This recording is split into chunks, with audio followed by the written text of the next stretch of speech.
Hi friends, I'm glad you could be here today. I wanted to talk to you about the books that I read in March.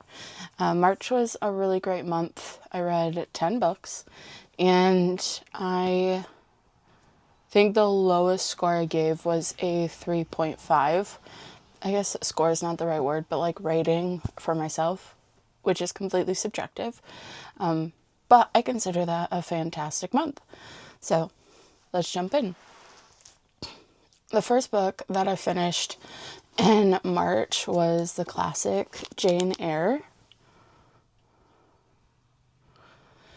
I'd been wanting to read this book since I was in high school and had a teacher give it to me.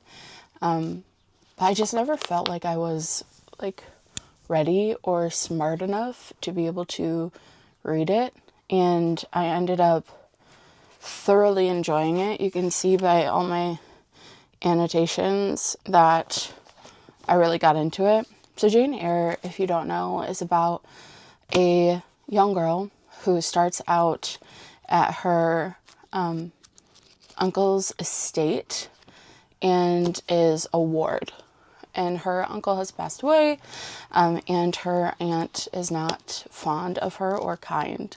So things happen, and then she gets sent to a school to learn how to be a governess. And the school is also not great. The guy in charge I can't stand, but I talk about this more in another video, but that I'm going to be putting out. But essentially it's Jane's life that we're following until she falls in love and then falls out of love and just traverses her really existence from 10 years old until she's mid to late 20s. And it is surprisingly an easy read and such a fun one. I did rage at the men in the book because it was frustrating and from a different time period, but highly recommend. I ended up giving it a 4.75. So really enjoyed it. So far, one of my favorite classics. I also read a second classic this month, and that one is Of Mice and Men by John Steinbeck. So this was a reread for me. I read this when I was in high school and I absolutely loved it and really wanted to give it a reread now that I'm an adult. And it is a story of George and Lenny. They work in the Dust Bowl and are basically migrant workers who travel from farm to farm to get money so that way they can live.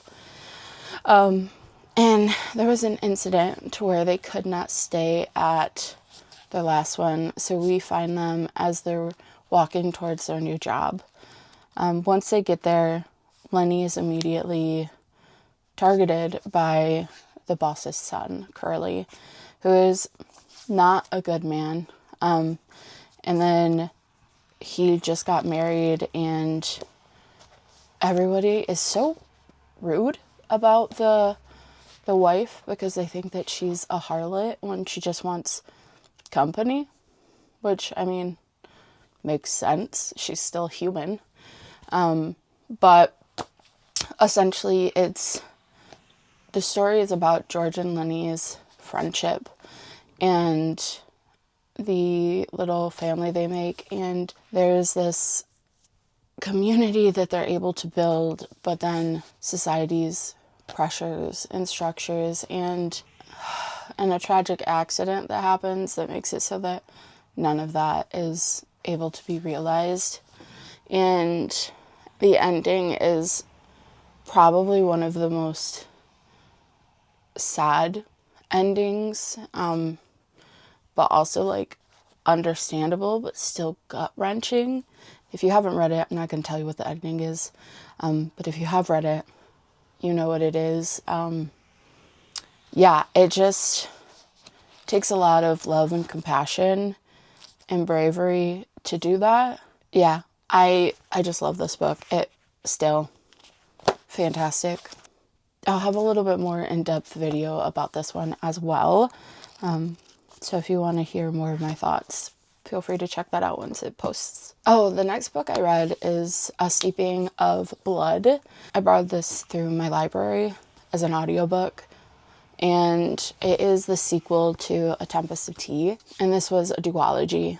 It's also by Hafsah, Faizal. I loved it. It was a great conclusion to the first book about vampires and the lore and magic system in this world. It also was a gut punch. I cried in the ending because one of my favorite characters died, and I was not ready for it, and I think that it was well done, but I also think it was kind of unnecessary. Like, it could have not happened, but it still was such a good book. I've read mixed reviews on it, but I honestly really thought that it was well done, impactful.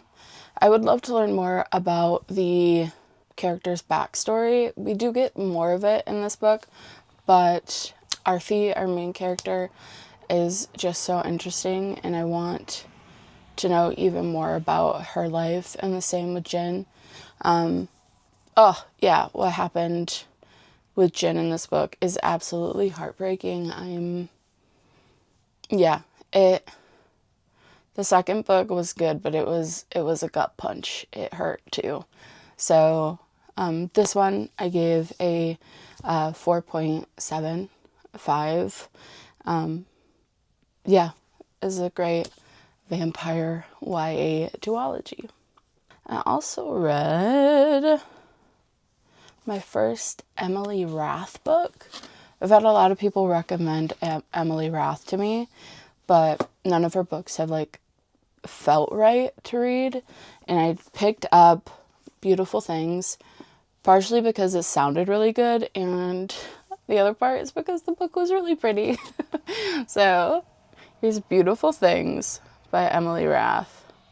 And then I am a sucker for a pretty book. That's just who I am. But this was a hoot.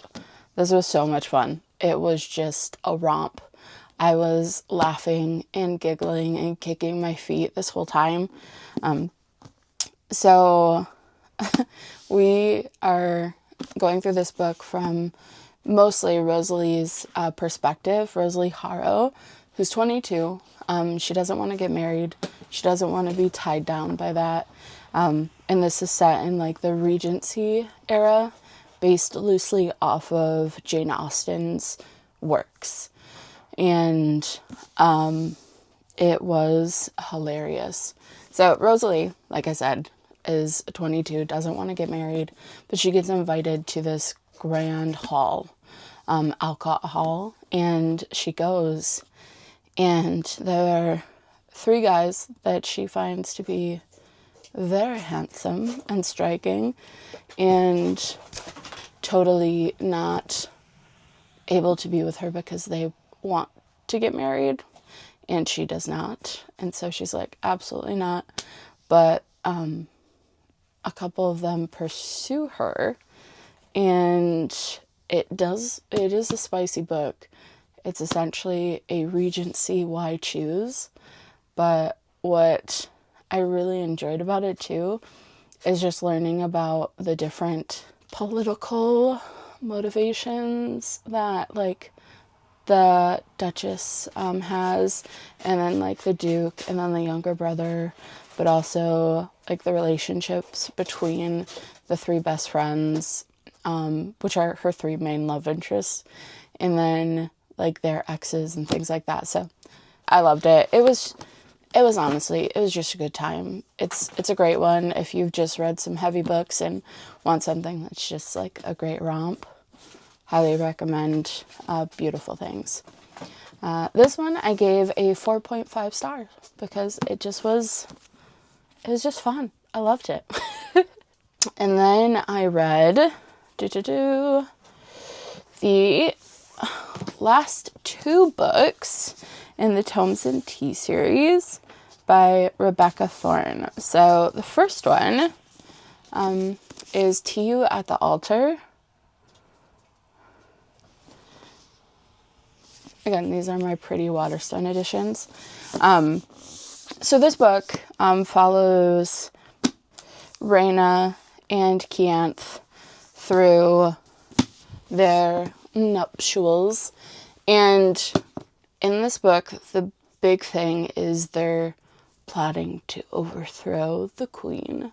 And you're going through that political landscape of trying to like gather people to help with that, find potentially a missing lost heir, or just figuring out how to do that in a way that is able to actually happen without having the queen kill them.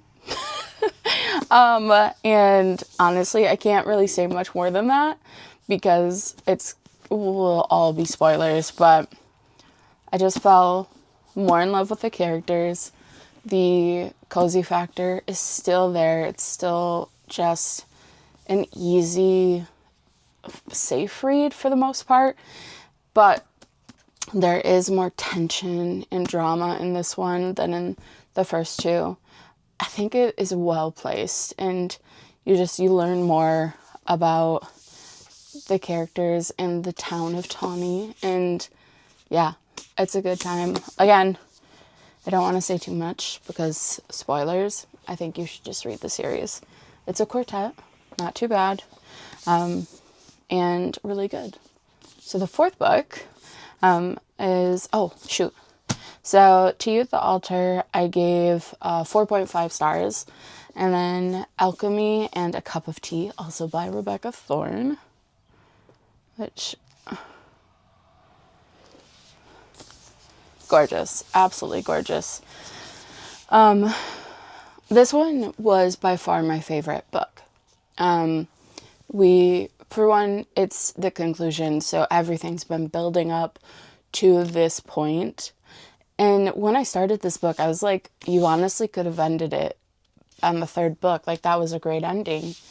But I think this book really took it up to a level I wasn't expecting. This was the most high stakes out of all 4 books. At one point, I was like, she's not actually going to let one of these characters die, right? Like, I was genuinely worried. I was like, Rebecca, her dying is not cozy, okay? So I was like, she can't die. So I just, this one was a ride. The basic premise is we learn a lot more about Cianth and where she grew up in the magic area in this one. So they travel to the magic area to figure out more about these alchemical sigils that they've been seeing. And there is the alchemical battle royale to see who the next high alchemical mage is going to be. And then the Stone of Seeing, which is where Cianth gets her power. Something's happened, and so she is going to it to fix it and figure that out. And it is really good. It has a lot of tension in it, but it is fantastic. You never stop loving the characters, which I love. I'm never mad at Cianth or Rhaena. I still am 100%. I understand it. I love it. But there's a lot more tension, and the way that things are playing out in it, you don't know if their love is going to be able to overcome all the obstacles that are in the way right now and all their duties and obligations. So it's full of tension, and you are worried that this love may not be able to last and things like that. And it's I can't say more than that because I will spoil the whole series. But I loved it. It was so good. I highly recommend it. Honestly, each book got better and better. Like, or Can't Spell Treason Without T is the first book, and it was really cozy and enjoyable with a little bit of like dragon hijinks in there too, which was fun. And then the second book introduced another lesbian characters who I love. Great characters. You see them throughout the rest of the books too, which is fun. So that one was even better. And then the third one, even better.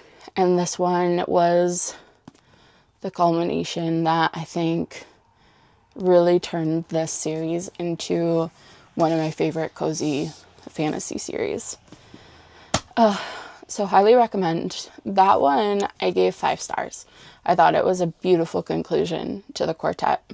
I also read a graphic novel called Saga by Brian Vaughan and Fiona Staples. So this one had been recommended to me a couple times, and I found it used. So I picked up this volume because I was like, well, why not give it a chance? I found it, I think, for a couple bucks, and I was like, yeah, absolutely. It is extremely political. I was not expecting that. It's basically these two people from different warring worlds fall in love with each other and have a baby. And they are now on the run from both of their worlds because they're both basically defective from the military and are in love, which is against the rules, and find that life is very hard when two strong military players are both coming after you.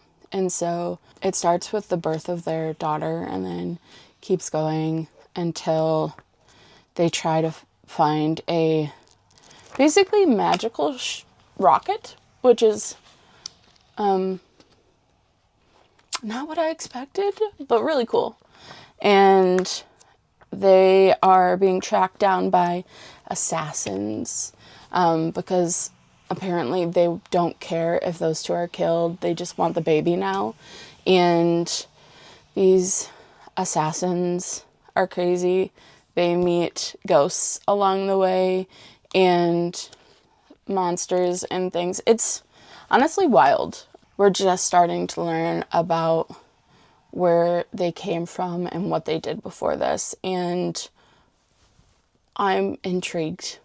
It wasn't enough to be like, oh my gosh, this is amazing, but it was enough to be like, yes, I want to continue reading this because I think it could be a really good political graphic novel. And it's told in the perspective of their daughter, who we don't know how old she is or whatever, but she's basically like telling this story as it goes along, which is really interesting. I really like the way that it's being set up. So that is Saga. I gave that one 4.5 stars. The Grimoire Grammar School Parent-Teacher Association I read through the library. That one was really fun. It was way more like, and I should have known this, but way more like parent perspective rather than like the kids magical going through. And there were times through it when I was like, no, I don't know if I want to read this. It's not really that interesting, but it just kept me hooked just enough to where I was like, no, okay, to where I finished it. And I'm glad I did. It is a book about human parents whose daughter got bit and turned by a werewolf. That werewolf ends up dying, but the werewolf's mother is like in charge of this pack.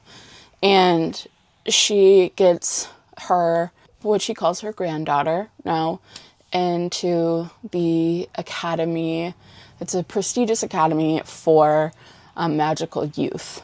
Now, they go in and immediately they start having troubles because human parents are trying to figure out how to raise their now magical child and learn how to fit into this community that they didn't know existed a year ago. It's just really interesting seeing them try to fit in and go through everything with their daughter and the school.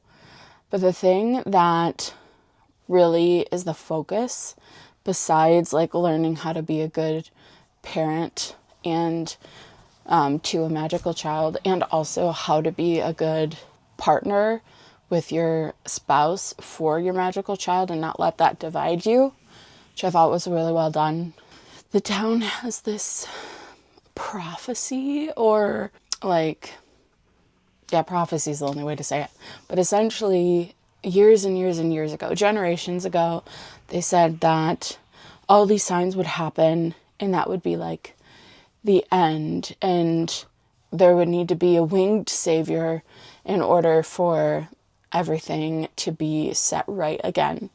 So all of these things start happening. Everyone in the town starts blaming this kindergartner for everything. Like, she's the reason that the apocalypse is happening. And her parents are human. So the mom is trying to figure out how, like, what's going on, how to stop it, like, all that stuff. And the friends that she makes are, to be honest, absolute shite. And not the type of friends that you should have. They're like the popular clique, but not good people. They are no help to her, and their kids are not kind to her daughter either. It is just a giant mess of like trying to figure out how to do what's best for your daughter, but also try to get her into a better situation with friends. But also, you're new and you want to fit in, so these are the only people that have talked to you so far, and they seem like the very popular clique. And she's also dealing with like her expectations and the way she was raised with her family. And her husband's dealing with that too, the way that they're taking care of their daughter. So it's just a lot of like human emotions going on involved with this book, while also having magic everywhere that they don't know what to do with or how to explain. And yeah, it's mostly about the mom and her experience and going through everything and trying to figure out what's happening and if this prophecy is really happening, or is somebody faking it to turn everyone against her. So, yeah. Good book. It was my lowest rated book at a 3.5. But that's still good. 3.5 is still good. I also read Jim O'Hare's Welcome to Pawnee, Stories of Friendship, Waffles, and Parks and Recreation.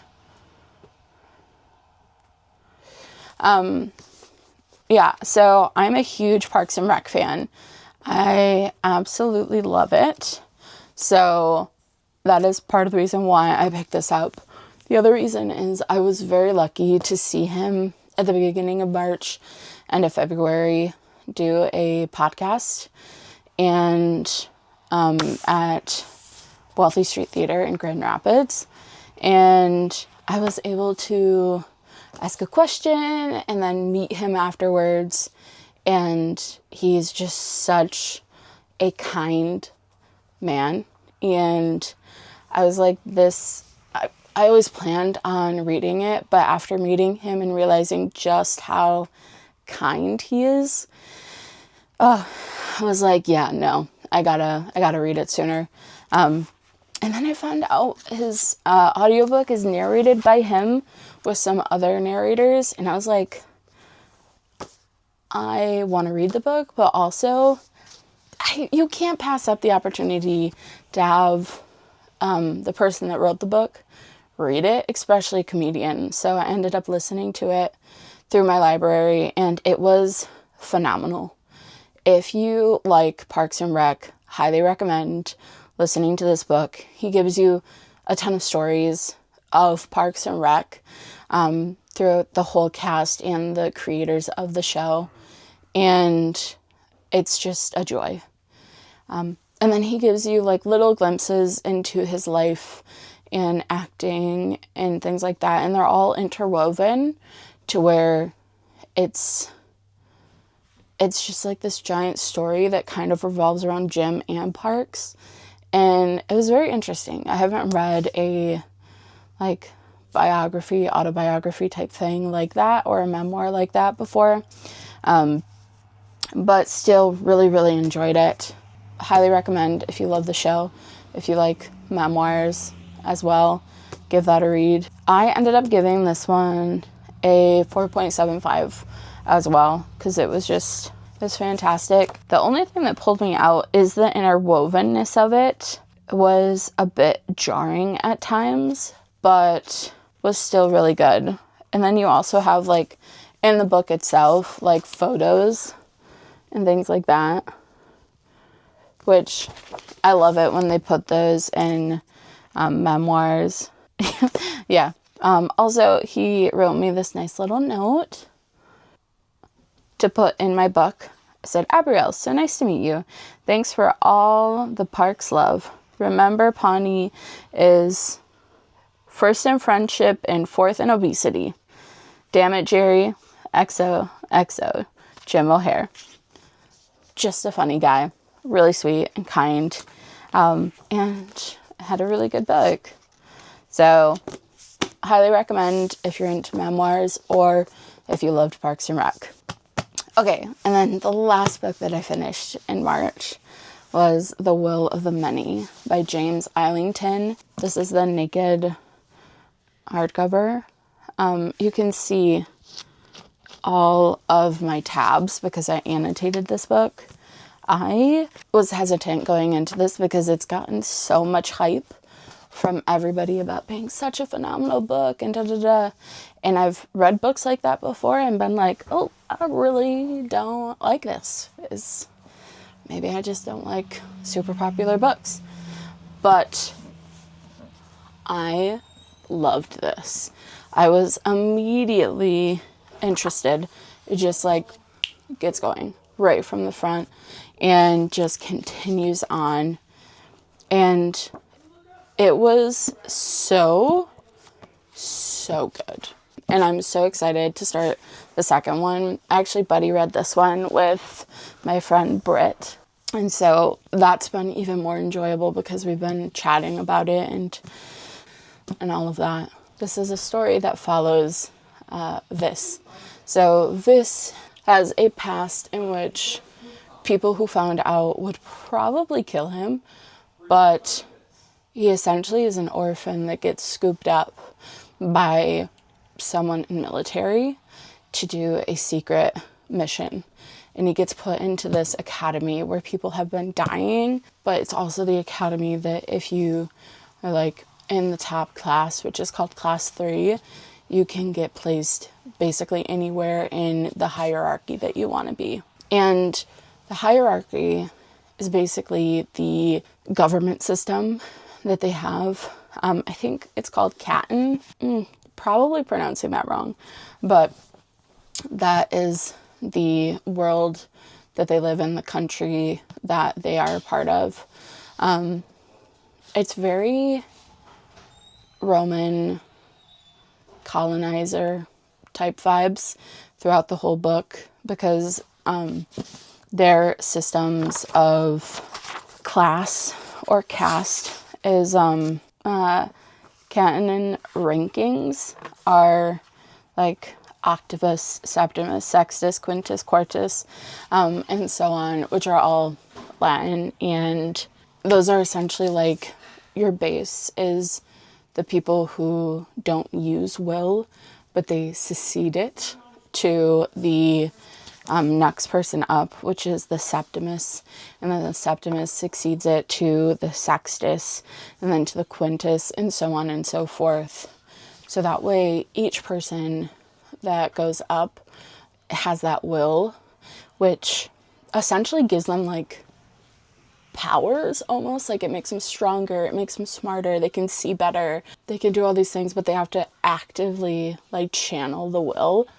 And I find that fascinating. I thought the world building was really well done. I'm a sucker for good world building that is interesting, as well as magical systems that make me think outside of the box, which this one does.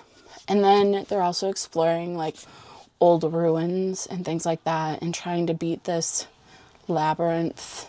It's I know I'm just saying a bunch of components, but like each of those components wove together so perfectly to create this story. And I genuinely think that it was so well done that I finished this book. I basically read it in a week. And I'm going to find out how many pages this actually is. This is 684 pages. And I am not a super fast reader, despite reading a lot of books. And I finished this in about a week. And I have no regrets. And I'm itching to dive into the next one. So highly, highly recommend giving this a go. I've heard the second book isn't as good, but I have not read it, so I cannot say either way. But I do know second book syndrome or sophomore slump, it is a thing. So I believe this is going to be a trilogy. So I'm willing to go through the second book, even if it's not as good, to get to that conclusion, because usually the conclusions are powerful and phenomenal. And if the third book is as good as this first book, it'll be well worth my time. So pumped. Highly recommend. I gave that one 5 stars. And it had a lot of hype to live up to, and it did, at least for me. If you have read any of the books that I read, or if you're interested in them, please tell me in the comments below. If you did read The Strength of the Few, which is a sequel to The Will of the Many, and you loved it or hated it, let me know in the comments. No spoilers. But yeah, I'd love to hear from you guys. Thanks for hanging out, and I hope you guys have a great reading month in April.